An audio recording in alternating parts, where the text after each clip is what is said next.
Narito na ang inyong hinihintay. Ang programang magpapakita ng di nakikita. Ang nakatago ay ilalabas niya. Yes, yo! Topa Show! Programang maraming ilalantad na mga sorpresa. Yes, yo! Topa Show! At ngayon, narito na po sila. Ang mga kwento niyang ating mapapakinggan. Si Mr. Yes, Yes, Yo, Attorney Ferdy Topacio.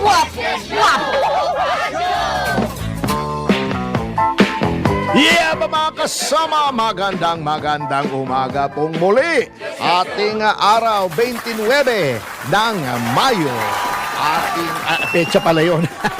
Araw natin, Miyerkules. Ating oras alas 11:05 ng umaga. At narito naman po tayo sa isang edisyon ng ESSO Topacio. At Tony Ferdy Casulito, Mr. Sex Appeal Topacio. Oh, yeah. At bumabati sa inyo ng mabuhay po kayo at lahat ng ugat sa inyong katawan. At syempre yeah. naman, ang kasama natin palagi. Si Juvie de Guzman, yan. At alam mo, attorney, nakakatawa kasi meron akong, ewan ko lang kung magugustuhan mo to ha. Tingnan mo muna. Yan. Oo nga, no. Oo, di ba? Hindi, tama ito. Pero pag-iusapan natin to. Yeah. Pero batiin muna natin ang ating pamahalaan. Meaning to say, itong legislatura at siguro naman ipipirmahan to ni Pangulong Bongbong Marcos, yung sinasabing Eddie Garcia Law. Matagal na nating pinupush. Congratulations. Oo, ito pong Eddie Garcia Law, kaya tinawag itong Eddie Garcia Law, ay ito po ay napag-isipang ipasa ng ating legislatura matapos si Mr. Eddie Garcia, kilala naman po ng lahat ng tao. Yes. Yan ay institusyon na Opo. sa pelikulang Pilipino. Nag-umpisa ang karir niya, 1940s pa yata, yung Siete Infantes de Lara. Yeah. Opo. At lahat ng pelikula, basta may Eddie Garcia, special yan. Siya ay at 90 years old, nung pumanaw siya, ay hindi pa rin siya tumitigil sa paggawa ng pelikula at mga serye sa telebisyon. At in fact, action pa nga. At 90, can you imagine? Aksyon yung ginagawa niya doon sa isang istasyon. Hindi nagpapadouble. Noong pagtakbo niya, siya ay nadapa doon sa isang wire at natumba, nabarog ang ulo at pumanaw. Opo. At napansin noong mga tao nung inimbestigahan na number 1 ay walang first aid officer. Yes. Walang safety protocols, nakakalat yung mga kable, walang ambulansya, walang tutulong kung saan na yung occupational safety standards Opo. hindi na-observe. Ibig sabihin, delikado yung workplace. Yes. Yan. Puro kamote. Anyway, yan ay nabigyan na ng lunas ngayon. Ito, gusto kong i-discuss ito dito sa Republic Act 11996. Yan, ang Eddie Garcia Law. Ito, sa ilalim nito, ito naman ay okay sa amin sa Borracho Films sabagkat ang mga provisions nito ay inoobserba na namin.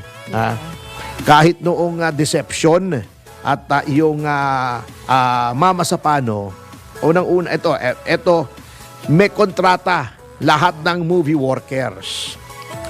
Kung anong gagawin, kung anong umpisa nung gagawin hanggang anong matatapos. And then, yung bayad ay dapat hindi lalampas ng kinsenas. Oo. Hindi na di-delay, lalo na yung mga maliliit na mga workers. Kami nga, daily, yung mga daily namin, na binabayaran namin agad yun. Kasi mga mga inaasahan nila yun sa pang-araw-araw nilang pangangailangan. At noong panahon ng Mama Sapano, yan ay may ambulansya kami. Hindi lamang safety officer, dalawang isang emergency medical person yung trained, isang nurse. Asa kami stretcher, mayroong oxygen. In fact, may mga nagamitan ng stretcher, yung mga nahimatay. Opo. Kasi sa init naman, wala namang ibang kundi init. Oo. Kaya galong-galong tubig ang namin. Kaya hindi mo talaga maiwasan, napakainit. Plus, as much as possible, yung mga kable namin wala na. Kasi ang mga camera naman ngayon wala ng kable. Wireless na. Oo, pati ilaw, wireless na ha. Galing. Ang galing ngayon, iniiwasan na natin yung kable kasi doon matatalisod. At eto kami sa Boraccho, yung mga movie workers and cast namin ay insured lahat sa occupational hazard. Ang mga artista ay 1 million, yung mga workers ay 500,000. Okay. Kasi mas delikado yung mga actors, tumatakbo-takbo yun eh.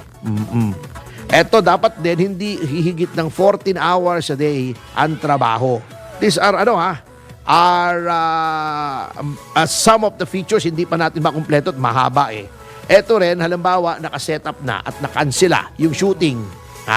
Nang less than 8 hours bago ito mag-umpisa, dapat bayad na yung mga tao roon. Unless, bagyo, pumutok ang bulkan, nagka-earthquake, nagkagera, nilusob tayo ng China, nagka-nuclear war, yung mga ganun ba? Yun, force majeure ang tawag doon. Yan. Okay. Yan. Meron ding transportation, overtime pay, yan. Binibigay din po natin yan. Okay. So, maganda na ito at nababawasan na, safe naman. Ngunit, ito bago ako magtapos dyan, Manang Jubes. Yes. Isa lang naman ang pakiusap natin din. Okay, okay sa amin yung mga producers na protektado yung mga workers. Pero sana yung batas, pinoproteksyonan din yung mga producers. Sa pamamagitan ng mas maliit na tax. Kasi extortionate ang local government taxes sa sine. Kahapon, umattend ako ng isang movie premiere. Mga bagong producers ito Opo. Mga bata. Mga 30s lang. Oh. At sabi ko nga sa kanila, congratulations, pinasok nyo itong hanap buhay na to. At least nabubuhay ang pelikulang Pilipino. Pero condolences din kasi mahirap eh. Mahirap kumita ngayon. Pero maganda yung pelikula. Si Kelvin Miranda at si Kira Ballinger. Magaling palang umarte yung Kira Ballinger. Pwede yung pampalit na yon kay Bea Alonso kasi tumatanda na si Bea Alonso eh. Aging na eh. Kumbaga, di ba? Kumbaga sa sasakyan, medyo dapat palitan na ng bagong modelo. Okay. Anyway, yun nga yun. Dapat proteksyonan din ang mga producers. Yung bill ni Jinggoy at ni Budots, ni Bong Revilla, na naglalayo na bigyan ng kapangyarihan yung Intellectual Property Office na i-block ang access sa mga websites na nagpapirate ng mga pelikula. Yes. Inaagyo na po sa committee ni Senator Mark Villar. Senator Villar, tignan mo naman yan, para balanse naman, protektadong lahat. Pakitignan naman po, kasi halos araw-araw na lang. At tuwing nagpe-press con kaming mga producers, tinatawag namin yung inyong pansin dyan Okay. And then, yung mga, katulad niya, Eddie Garcia, pinangalan nga kay Eddie Garcia yan kasi nga, dahil sa kanya, yun namang mga established, alam nyo, yung nagbibiro lang ako actually, yung kay Bea Alonso, dapat talaga, ino-honor natin yung mga institusyon. Si Bea, institusyon na rin yan, pwede natin tawagin. Change the position na lang siya. Kailangan ng younger blood, syempre. Hindi naman pwedeng habang panahon ni romantic lead ka, di ba? Anyway, yan sina Sharon Cuneta, ang laki ng kontribusyon niyan sa industriya, di ba? Yan, sina Maricel Soriano, etc. Marami. Sina Claudine Barreto. At dapat naman, ino-honor din natin kasi hindi maganda yung nangyari doon kay Eva Darren. Nabalitaan mo na ba yun? Kilala mo si Eva Darren, di ba? Isang veteranang artista yan, nasa 70s na ngayon. At iyan ay nagkaroon ng maraming awards na rin sa pag-arte. Yung sa FAMAS Awards, dapat daw ay... yes. Oo, presenter siya. Magpe-present siya ng awards. So, 2 months before, inimbita na siya. Nagpaayos siya, bumili ng gown, nagdala ng mga apo para makita nga naman nila yung lola nila, maging proud sila sa lola nila. Nasa entablado, kinikilala ng industriya ng pelikulang Pilipino. O ang nangyari, iba ang nag-present. At kasama ni Tirso Cruz III na baguhan. Wala sa script. Wala talaga. At saka, Ang dahilan ay nakakatawa, hindi daw nila mahanap. Nasa harap nakaupo pala. Ang nangyari diyan kasi, tayo naman hindi naman tayo bago ng bago diyan, ano? Pagka ikaw yung mga ganyang mga award-giving bodies, minsan yung mga, hindi naman ito nasa pabunuhan, ano? Wala naman sa pabunuhan ito. Minsan yung mga nasa floor director, ha? Yung mga staff lang, yung mga low-level staff, may mga favoritism sila eh. Opo. Ha? Pagka ganyan, hindi, isingit natin to para itong makita, hindi Opo. to. Tinanggal siya bigla, kabastos na tao naman noon, no? Ay, nakakahiya. Hindi, nangyari sa akin Alam yan. ko yan ni President yan?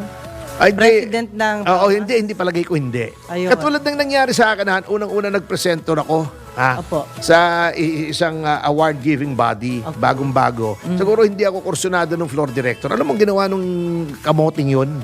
Binablock niya yung binablock niya yung teleprompter ko para hindi ko malaman, hindi ko mabasa.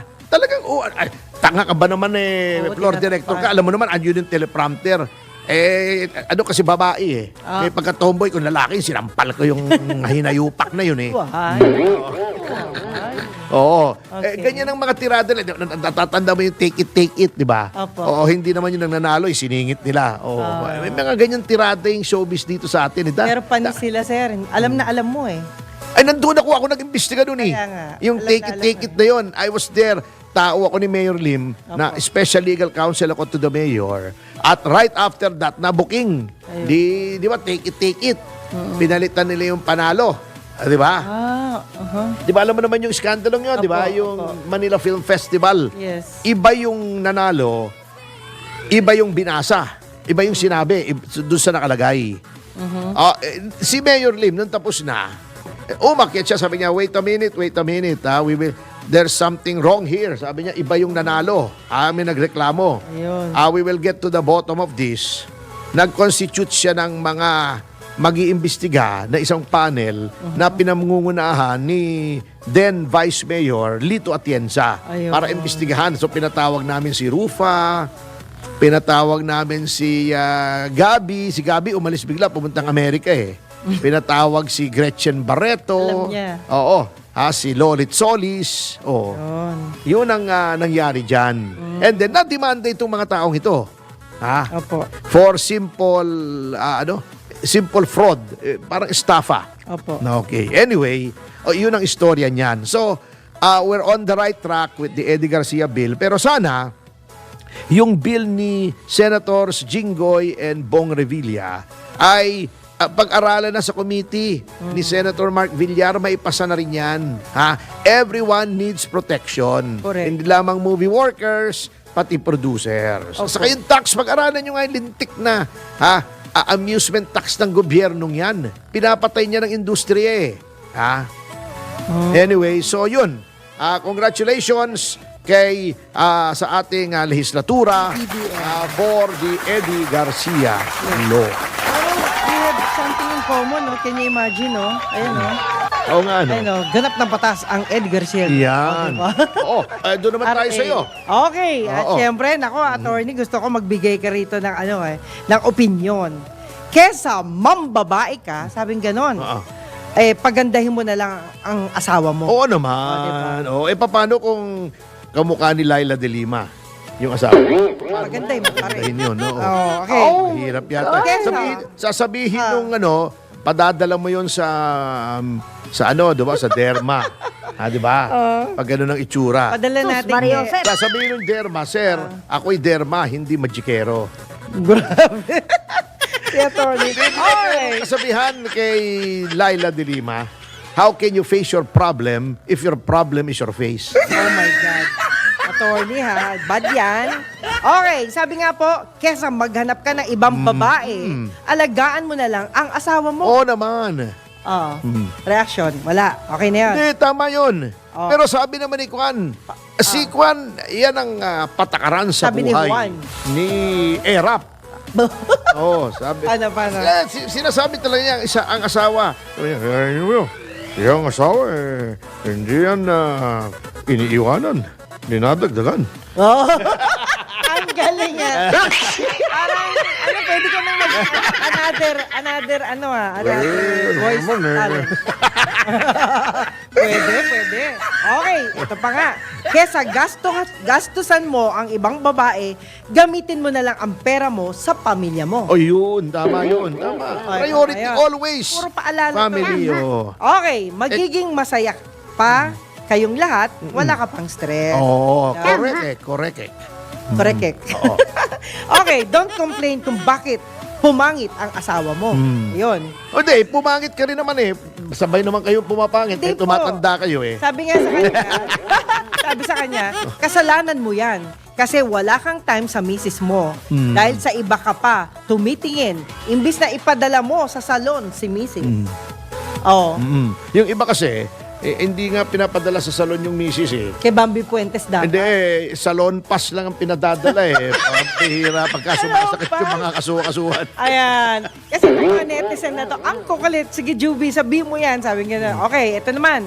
Kesa ipasyal mo ang ibang babae, yung pamilya mo na lang ang gastusan mo, makatitipid ka pa. Alam mo, walang pinakamasarap kasama sa pamamasyal kundi yung pamilya mo. Kasi nakakapag-share kayo ng experiences. Yeah. After that, may mga pinagkikwentuhan kayo eh. Natatanda mo nung pumunta tayo dun sa sa Albay, nakita Nagto-throwback sila. Oo, mga ganun. Masaya yung kwentuhan. Ayun. Sabi pang ganito, huwag mong sisihin si misis na pangit ang suot niya kasi inuuna niyang labhan ang damit mo. Ayun. Ibili mo ng bagong damit lagi yung misis mo. O yan, tango. O ano, may angal At saka ka? pabango. Ayun. At saka mga alahas, Okay. di ba? Pero alam mo, May kasabihan nga, di ba? Happy wife, happy life. galing nga, Tony. Okay. Sabi naman dito, condolences nga ho pala sa pamilya ni Direk Carlo J. Caparas. Pumanaw sa edad na 80. Alam nyo, Hindi ko attorney, alam yun, kailan yan? kasama akong nagluksa sa kanyang pagpanaw. My last movie with him is Cory Quirino Kidnap. That was my last movie. Kailan naman si... Ito, recently lang. ganun ba? Opo. Ito naman po, isang pasasalamat na rin ang pinapaabot ko sa pamilya ni Direk Carlo J. Caparas nang dahil sa kanya natuto kong umarte ng may realidad. Ano yan sa eh? kanila. Director-producer yan eh. Opo. Oo. Naunang namatay misis niya, di ba? Bago siya. Si Itong Donna recently Villa. lang. Donna Villa. Okay. Ang kapatid siya ni Bunga, di ba? Opo. Pero ito, Bunga Villa. pero attorney ito nakatanggap lang ako. Ayan. Ini-insist nila. Sabi ko, hindi ko pa alam kung maaprubahan ni attorney. Hindi, ano ba to? Reference niya? Ito yung mga sinasabi nila na sa tingin nila ay patok ngayon sa susunod na eleksyon. Ano naman natin yan eh? Okay. Naman yan eh. Oo. Okay, ito, opinion to na isang netizen wala akong kinalaman dito. Sabi nila, sa 20... Isa-isahin natin bago matapos Hindi, yung oras. magko-comment ka, attorney. Sige. Sa 2025 senators, ang nangunguna daw si Rodrigo Roa Duterte. Check yan. Tatakbo pala Walang to. talo yan. Hindi pa natin alam. Pero kung tatakbo, pasok na pasok yan. Number 1, number 2 yan. Ayan, sabi po nila. Sumunod naman si Bongo. Sigurado na yan sa survey pa lang. Kasi si Bongo napakasipag. Na isang beses pa uwi ako sa bahay, nakita ko yung may nasunugan sa amin na isang parang barangay. Andun siya mismo. Oo, Talaga? siya mismo. Okay. Sabi ko, ba't maraming tao nandyan si Senator Bongo? Yun. Ayun, Tsaka napakabait yan, alam mo, may spy yan eh, sa Davao. spy who loves May mga me. spy yan. Hindi, may mga spy yan. Kahit hindi mo pa siya pasabihan, alam niya pag nandun ka, may nagre-report sa kanya, nakakatakot nga eh. Sabi niya, nandiyan si Atty. Hindi ka ma- Topacio sa ganung hotel. Madadalang ka bigla niya ng mga prutas para iuwi mo. Magugulat ka na Tatawag lang. sa'yo, sir, stop po kami ni Senator Bongo. Meron dyan ho sa front desk na yung mga suha. matik na pala. Oo, at saka mga yung durian. Para sa inyo ho yan. Baka magulat kayo. Oo nga. Senator Bongo galing yan. Ayun. Yun. Tapos ang sumunod naman sa kanya, Pia Cayetano. Papanalo rin yan. Okay. Ito naman, Francis Tolentino. Re-electionist yan eh. Siyempre, pagka re-electionist ka, may bentahe ka na. Kasi, lagi ka na sa public eye eh. Ayun. Ito, biglang Vic Rodriguez. Pwede rin. Depende, no? Si Depende. Atty. Victor, di ba? Okay, Dr. Willie Ong. Si Willie Ong yata na paglipasan na eh, no? Kung tumakbo siya last Pero elections. bumabangon daw uli eh. Siyempre, itong umaga, alam ka naman hindi bumangon yan. Patay na yun pag hindi bumangon yung umaga. Pero alam mo, tumakbo siya noong 2022. Okay. Number 1, number 2. Okay. Kaya lang parang napaglipasan na eh. Okay, sige. Comment mo yan eh. Okay, next. Harry Roque. Pwede rin. Okay Pwede naman rin. si Harry. Kanya lang yung mas appeal. Okay po. Alam mo, maraming magagaling yan. Si Harry, magaling yan. Si Sal Panelo, magaling yan. Maraming magaling. Kung tutuusin eh. Okay. Kanya lang, ang pinaglalabanan dito, hindi naman IQ test, Opo, hindi naman academics. Yung mas appeal, yung Ayan, appeal sa appeal sa masa. tao. Maraming magagaling, kaya lang hindi ma-appeal sa masa. Okay. Ako, hindi bali nang wala akong mas appeal, basta sex appeal, meron Yun, ako. meron. Okay na ako dyan. Okay, bibilisan ko to ha. Rodante Marcoleta. O, na kayo naman. Salvador Panelo. Ang problema lang kay Marcoleta, parang itinatago niya yung katotohanan. Ano? Wala siyang buhok. Ganun ba yun? Talaga, pati yun, alam mo? Okay, Salvador Panelo, Gerald Bantag, Eric Selye. Pwede. Celis. Baka hindi pa po obra. Baka hindi pa. Hindi pa. Kasi Lorraine Batoy. Batoy. Magaling yan si Lorraine. Batoy. At Oo. saka Willie Revillame. Si Willie, may mas appeal yan. Ayan. So, ayan po yung pinadala sa akin. Pwede naman. Lahat naman may pinakiusap karapatang kanina. tumakbo eh. O, di ba? Okay. At ngayon, ang oras... Ay! Magbabalik po ang ESSO Tomasyo pagkatapos ng mga commercial and commercial event noise. Yes, Lalahanap po ay just in news flash breaking news break. At this moment natin ating oras alas 11:25 ng umaga. 1, 2, 3. Yeba! Yes, yo! Tomasyo!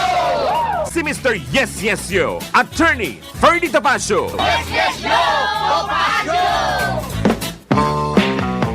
Yeah, mga kasama, magandang umaga pong muli. Nagbabalik ang Yes, Yo Tomasyo, Attorney Ferdy Topacio. Siyempre, kasama si Juvie de Guzman. Delayed reaction yan. Hindi, tinitingnan kita sa camera. Medyo sabi ko, nakatunog yata. Anyway, sa pangalawang yugto po ng ating programa ay narito na po tayo sa ating paboritong bahagi na pinamagatong.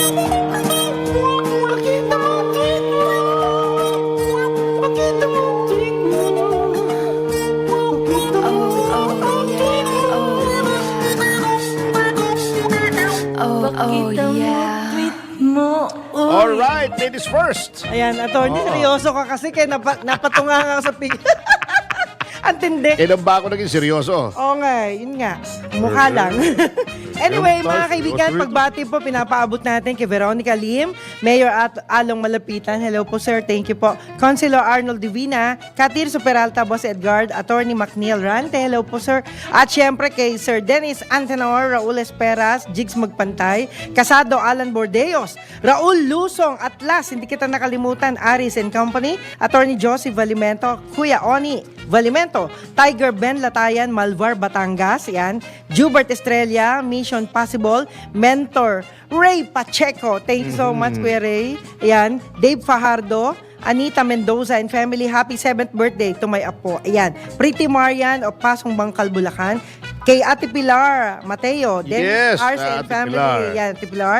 At si Junjun Valencia Mondehar Jr. At hindi lang yan si Doc Melvin Tisay Padlan, Marua de Asis, MJ De Guzman, and Mama Silvia. I love you. Yan, anyway, congratulate muna natin si Madam Baby Go sa pagbubukas ng kanyang Thai Relax na spa. Malapit lang po rito sa second floor ng Micmar Building. Parkwood Green Executive Village, Market Avenue, Pasig City. Congratulations, Ma'am Baby. Sinayahan kahapon. Ganun. Oo. Ayan. Kahapon ba yun nung makalawa? Anong makalawa yata? Okay, Oo. okay. 27, tama, nung makalawa. Oo, Hindi pa ako Monday. na-invite eh. Ay, punta ka. Para Opo, mag-relax ka muna ron. Relax Okay. muna tayo. Pangalawa, happy birthday kay Michael Guy. Yun lagi nating Yes. binabati rito. Opo. Hi, Oo. sir. Happy I'll birthday. see you on Friday sa iyong celebration. Iyan. Yan. At syempre naman, batiin na rin natin yung ating mga Twitter ranters.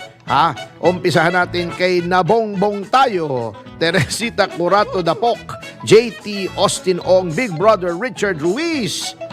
Laging narito yan, Japok Tin, from Taipei, Taiwan, Jolo Revilla Jose, Makmak, Rejecting Maharlika, The Babylon B, Chris V. Tagrev, Dennis Asis, King Magpantay. At ang mga hindi mababanggit mga kasama ay ang mga sumusunod. Etong Itong tatlong ito ay hindi na babanggitin. Yun nga, si Richard Ruiz na banggit na natin. Si Eight Castle, Orfos Sionyol, Tommy Goods at si Pait Abdo. Siyempre, nabati na natin si Michael Guy, si Rolly Menditomas, si Cathy Palamos, si Ati Ems Magahom, yan. Si Attorney Raulito Paras, si Dennis Arce, batiin na rin natin yan. Opo. Si June Lalin, belated happy birthday kasamang June.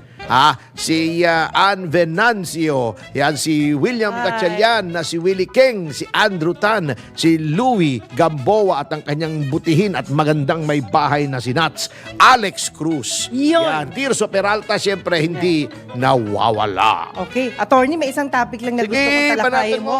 mo. Yung mga late registration ng birth certificate. Ay, pwede naman talaga Nung yun. nagpunta ako ng Bamban Tarlac, lahat ng mga AITA doon halos ay hindi po nakarehistro. Sila po'y walang driver's license but they have the car. They are driving. Sila po'y walang birth certificate pero po Pero pinanganak naman. pinanganak naman. Kasi mahirap kung hindi sila pinanganak, wala sila ron, ano? Yung gusto ko lang sabihin na yung late registration, kahit hindi 17 years old, kahit 40 years old, 50, 60, pwede pa rin magpagawa ng birth certificate. Oo. In other words, hindi yon issue. Hindi, gusto ko lang ipaalam sa Senado, baka iba sa kanila nakakalimot na yung, kasi parang hindi maganda yung, bakit ngayon ka lang Oo. birth certificate? Meron talagang ganun eh. Yun yung may nagsabi. Okay. Ayan, ano Si po? Mayor Lim, late registration. Di ba in-issue pa nga nung tumakbo siyang presidente? Opo, Sabi dahil naman requirement. sabi naman ng korte, walang issue yan. Basta ang importante na register, accurate. Yeah. Ang akin nga, kung Chinese ba talaga at hindi karapat dapat maging mayor dahil hindi Ayun. qualified, may tanggalin ninyo. May proseso yan. Punta ka sa court, file ka ng petition for co-warranto at ang may karapatan lang yan, yung nagkiklaim na ako dapat dyan, hindi ikaw. Meaning to say, yung natalong kandidato. Opo, pwede. Kung talagang yan espiya, meron tayong provision, napakalaki ang penalty habang buhay na pagkukulong, espionage. Opo. Dito sa revised penal code. Kung involved sa Pogo, may di-arrestuhin nyo, wala namang Ayun. problema. Pero, anong ginagawa dyan sa Senado? Ang Senado ay gumagawa ng batas. Meron ba kayong batas na nais gawin kaya tinatanong nyo si Mayor Go? Wala naman yata. Masyadong Kasi lahat ng mahaba batas na applicable sa kanya, andyan eh. Kung talagang hindi yan citizen, wala yung hindi Pilipinas, may deport nyo. Opo. Meron naman deportation proceedings. Yun. Lahat yan meron na nakuha nyo na isang dalawang hearings, okay na. Opo. Gawa na ng batas. Sabi ng ibang tao sa akin, bakit ganun sa Senado? Sobrang tagal na raw. Lagi naman ganyan. Yung Farmally, ganun din. Yung Bangladesh bank scam.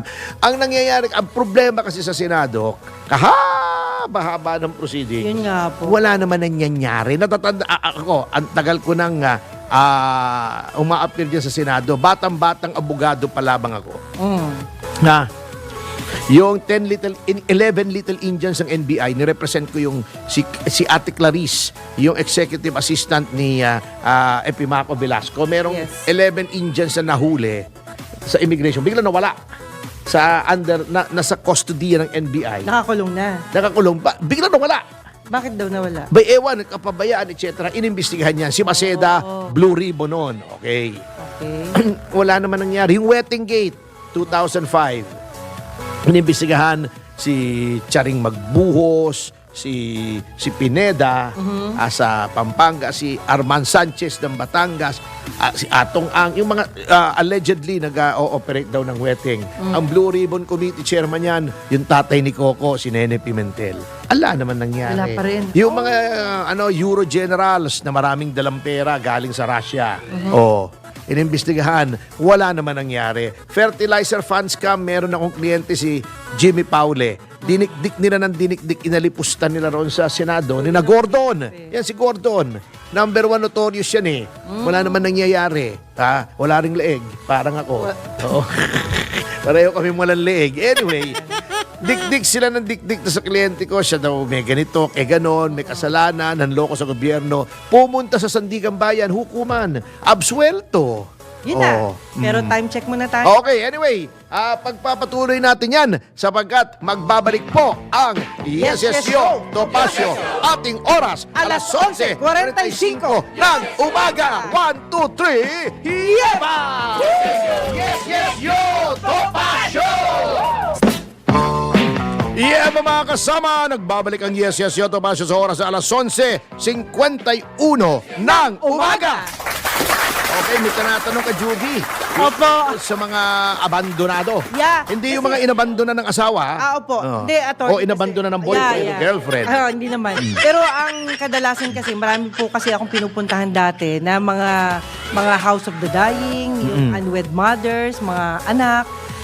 Marami Ako, kasi... malimit ako ha. Nasa House of the Dying na ako. Bakit? Lagi ako nagpapatina eh. Always dyeing my hair. Dying. Okay. Ang nangyayari po, maraming mga kabataan ang naaampon, yung iba naman po nagiging palaboy, di ba? So, pero kahit na naging palaboy sila, Ano si Momoy? gumaganda. Momoy pala. Sikat na yun, no? Sayang. Sa ang dami niyan ha. Patay na yun, Yung mga dying ha. Pala mo. Sa Noveleta, Rosario. Yeah. Pipili ka ba? Dying na bangus. House of the Dying. Seryoso. Wait lang. Oh. Okay, ang sinasabi ko lang, yung mga kabataan na hindi na nila alam yung sino ang tatay nila, hindi nila alam sino nanay nila. And yet, dahil nga gusto nilang umasenso, napupunta sila sa magandang buhay na nag-iimbento na lang yung kung sino man yung makakuha sa kanila. Iniimbento yung sino nanay at sino tatay. Sa mga ganitong problema o kaso, anong dapat gawin ba? Hindi, ang tawag dyan kasi sa mga abandonado sa ilalim ng batas ay foundling. Foundling. Foundling, ibig sabihin, inabando na yan ng nanay at tatay, may nakakita, Opo. at sila ang nag-alaga. Sure. Ang pinaka-prominente dyan sa Pilipinas, si Grace Po, yung foundling, di ba? Ganun din siya. Diba nagkaroon ng kaso, nalaman tuloy natin, ito pala yung background ni Grace Po, Okay. siya pala ay inabandona ng kanyang mga magulang sa simbahan sa Haro, Iloilo. Oh. Oo, siya ay natagpuan nitong si Edgardo Militar. Okay. At ibinigay sa kanyang kapatid na si Emiliano Militar. Yan. At inako siya at naging pangalan niya ay Mary Grace Natividad Contreras Militar. At inampun siya pagkatapos noon. Alam naman natin, nung mag-asawang Fernando po at Susan Roses. Another Oo. family. Okay. Sina FPJ. Opo. Buti na lang, napalitan tuloy yung pangalan niya, legally adopted siya. Naging Mary Grace Po. Sonora Po. Po, ayun. Biro mo kung hindi siya inampon. Ang naging apelido niya, militar. Bago naging senador siya. Nagpasa siya ng batas. Lahat ng ipapasa niya, batas militar. Mahirap, Kasi apelido niya, militar eh. Mabigat. Kung hindi siya Okay. na-adapt. Ngayon, naging magalang pa siya. Opo. Kasi, Lagi nakapo. anong pangalan mo? Di ba? Opo. Di ba? Grace Mary po. Grace Sonora Grace po. Di ba? Ayun. Okay. Pero attorney, Kaya pagka, kasi kaya yung si Brian po, Brian. Anak niya. Anak niya, di ba? Okay. Pag tinatanong, sinasabihan siya, minsan nagagalit siya, hindi niya narinig. Sinasabi niya, po ang ina mo. Kasi tama naman nanay niya si Grace po. Po ang ina niya, di ba? Po ang ina niya. Si Brian po. pero yung tone na pang... Hindi. Po ang ina mo, ha? Bakit ka magagalit? Totoo naman, ha? Po ang ina mo. Di ba? Okay. So, yun. Bad. Alam mo guys, bad na bad yung tone. Palitan natin, palitan natin. Yan. Okay. Kaya yung nila, di ba? Yung tandem noon, hindi natuloy. Dapat ang tatakbo, presidente si Grace Po. Opo. Ang kasama niya si Lucio Tan dati. Po, Running mate. Bago si Ina Raimundo sa si Nino Mulak. Kaya ang pangit noong ticket na? Po, Ano pinalaban? Tan, Ina, Nino. Pangit kaya hindi natuloy Oh my goodness. Ayun naman, tinatandem siya. Tinatandem siya dito kay Mayor Go. President, Vice President. Hindi rin maganda yung pangalan ng tandem. Ano na nga? Pogo Pogo. Ano pala nagal? Ay, naku, attorney. Kung ano naiisip mo. Ay, naku, mga kaibigan. Okay. So, ayos nga. Pangalan pa ayos lang nga. medyo hindi na maganda. Parang Pogo. Pogo. Ayaw nga niya at hindi siya related doon sa mga Pogo na yun. Kaya ayaw niya mag-i-apelidin po at saka Go. Ayun na. Oo. Guo. Ikaw naman. Pogo. Attorney, ano ba ibig sabihin ng touch and Guo? Touch Guo. Hindi, yun yung article ko. Kaya sinasabi ko. Yan. Ayun. Buti na lang hindi naging politiko yung ano namin, ha? Oo nga. Yung isang negosyante sa amin. Bakit po? Yung si Mr. K. Oo. Kasi pangit yung tandem niya. Wag na. Wag na natin puntahan. Hindi maganda. At meron, teka muna, Tony, may paalala ba sa'yo si Cathy Rizzo? Meron siyang pinadala rito. Tatanda ko yung ano ko yun. Yung kaibigan ko yan, si Kenneth K. Ano? Buti na lang hindi nagpilito ko nga. Yun, wag na. Masama. Yung Grace ko. Pangit. Pangit ang kalabasan. Okay, sabi nga po ni Cathy Rizzo, when someone hurts us, we should write it down in the sand where winds or forgiveness can erase it away. Ayan, touch and go nga. But when someone does something good for us, we must engrave it in a stone where no wind can ever erase it. Yan. Go. Ano pang erase, touch and go. Commercial yun. Hindi makarelate yung mga millennials doon eh. hindi nila alam Kasi hindi na yun. sila nagmamakinilya eh. Iba namin ang makinilya Wala na nila. typewriter. Hindi na, puro touch na lang. Ganun sila, oh. Busy ang mga kamay. Pero meron pa screwdriver. Ano po? Di ba? Wala nang typewriter. Ano na? Meron na screwdriver. Ano nangyari? Si Delima, screwdriver. Bakit screwdriver? Wag na nga. Ay, grabe. Bago tayo magtapos. Joke yun, mga kaibigan. Bago tayo, magbigay taan sa susunod na programang Balitang Bayan kasama si Bossing Drew na sino? Yes. Sino? Ay, magbigay-pugay tayo sa mga bumubuo ng team na nasa likuran ng tagumpay, hindi lamang ng Yes Yes Yoto Pasio, kundi ang lahat ng programa sa TV, Aliw TV 23 at sa DWIC 882. Yes, ang ating mabait na news director, si Judith Estrada Larino. Ang ating desk editor, Bossing Drew na sino? At syempre, nandyan po ang ating tech engineer, si Winner Contehino, Jenny Rico Hermoso at Ken Sale. Ang ating broadcast IT, si JV Dominguez. Prompter operator, Neil Joy Abelia. Ang ating mga manunulat, si Katrina Gonzalez, si Jen Patrolia. At syempre, ang ating CAs, Yasmin Pantalion, Eloisa Bolinaw, and Jacqueline Santo. Yan, hanggang sa susunod po. Eto po si Attorney Ferdy Gasolito, Mr. Sex Appeal Tomasio. At kasama si Juvie de Guzman, Nag-iiwan po kami ng mga katagang susupil sa inyong pagnanasa. Kikitil sa inyong kasalanan. At titimo sa iyong kaisipan na huwag makiki. Apil! 1, 2, 3, Yaman! Yes, you, Tomasio! Bye-bye again. Si Mr. Yes Yes Yo, Attorney Ferdy Tapasio. Yes, yo!